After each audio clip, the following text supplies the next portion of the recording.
Hey guys, ito naman ang situation pagdating nila sa school. From school, ito naman ang ginagawa natin pagkahapon. So, from school, nag-gadget sila. Syempre, alam mo naman, stress sila sa school, pagod sila. So, pinag-re-rest ko muna sila at pinag-gadget for 30 minutes.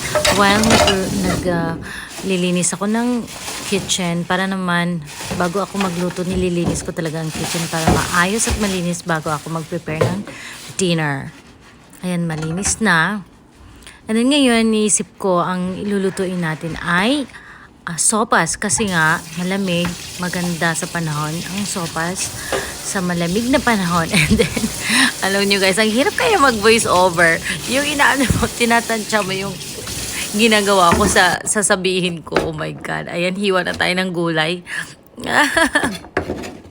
Anyway, ito na nga ang ating sopas. Very healthy kasi ang sopas para sa ating kids, 'di ba? Complete siya, may vegetables, tapos mayroon na siyang carb, may pasta siya. So, ayan, kompleto. So, and of course, garlic, and marami talaga ako gagamit ng garlic tsaka onion kasi nga maganda talaga sa katawan ang garlic at onion.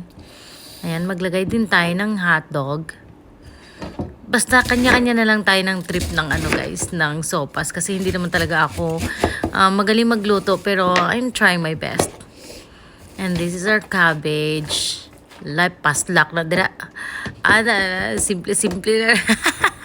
Simple-simple na guys. Hindi naman masyado magpasosyal dyan. Kasi ganyan talaga. Ganyan talaga mga nanay, mabilisan. So mag-init na lang tayo ng olive oil. Tapos ibagsak na natin ang garlic. Tas, cut na yan, cut, edit. Sige kasi ang haba. Bagsak na natin ang onion. Naglalaway ako. Naglalaway ako mag-voice over. And then next, ibabagsak natin ang, ano bang next dyan? Ganyan lang ako kasimple magsopas guys. Wala kasi akong butter ngayon. So, olive oil. Tapos, igisa lang natin ang garlic at onion. Tapos, ibagsak na natin ang ground meat, pork and beef, yan siya mix. Tapos after that, halo-haluin lang natin. Parang ang haba ng halo ko. Tapos lagyan naman natin ng chicken. Yan ang hiniwa natin chicken. So, igisa din natin yan hanggang sa mag-brown sila. Tapos yung pinaghiwaan natin ng chicken, kailangan natin agad din sprayhan ng Hydra guys kasi ayokong kumalat ang bacteria mula sa chicken. Back to our cooking. Ayan na.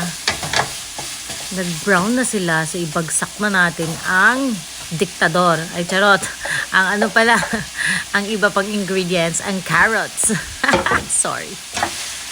Ayan, ganyan lang kabilis, ganyan lang ako kasimple mag-sopas guys. Kaya wag niyo ako i-bash kasi hindi ako magaling magluto. Basta tansya-tansya na lang ang everything dyan. Ayan, lagyan natin ng tubig. Tapos, binagsakan ko ng, chicken cubes. And then, ilagay na natin pagkakulo ang pasta. Tapos takpan. Siguro ang pasta kasi 8 minutes or 7 minutes siya. Sige, binuksan ko na. Wala na. Na-edit na ang takip guys. Ayan. And then after that, lagyan natin yata ng nilagay ko na ang cabbage. Pagka lumambot na yung pasta, ilagay mo na ang cabbage. Tapos, pepper and salt to taste. Ayan, tikman-tikman mo lang pag kulang ng lasa, dagdagan mo lang ng pepper and salt kasi naglagay na tayo ng cubes eh. Tapos this time, I'm gonna put milk. Idagdag na natin ang milk and then dyan, tapos na. Tikman natin. Mahilig talaga ako sa sopas, masarap kasi ang sopas, hindi ka na magkakanin, kompleto na siya. Diretso na, ito na yung dinner natin. Yummy. Tsaka ang lamig, 'di ba? Kaya mainit na sopas, sobrang sarap. At paborito ng mga anak ko ang sopas.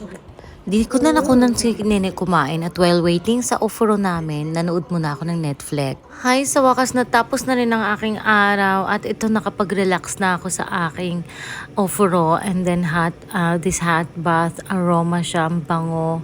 Thank you guys for watching. Please watch, share, like, and follow. Maraming salamat!